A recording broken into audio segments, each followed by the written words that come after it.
Hey folks, one of my favorite things to do is grade your Pick 2 work. It's so creative and thoughtful, and I learn so much when I read your work that it never ceases to impress me. But this week is the best work that we have ever done, and I'm so proud to share some feedback with you as a group right now. I'm going to start by looking at option one.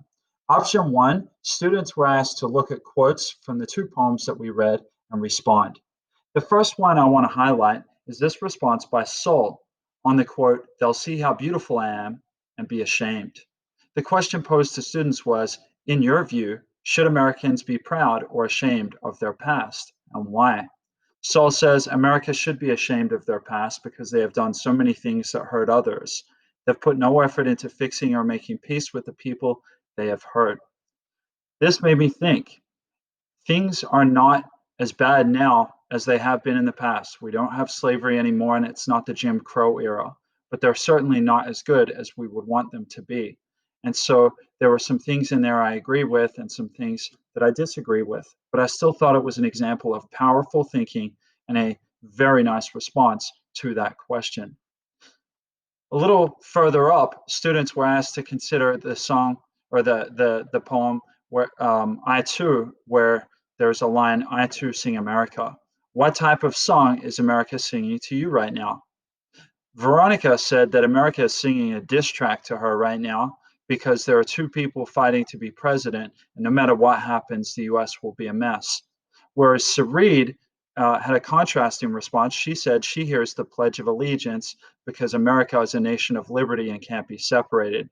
Those two ideas were the opposite of one another, but an example of the powerful thinking and the divergent thinking that happens in our class. The second option was a flip grid, and I'm going to save those responses to the end because those were really special. We're going to skip ahead now to the slides. There were several slides that were really impressive. I want to highlight this one from Jess in fourth hour. She says, the author claims that the United States is willing to accept you no matter what.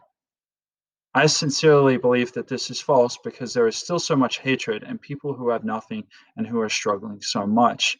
You can see her ex is not all the way over, so it shows that we've still got some positives, but that we have a lot of work to do. And I thought that was some powerful thinking.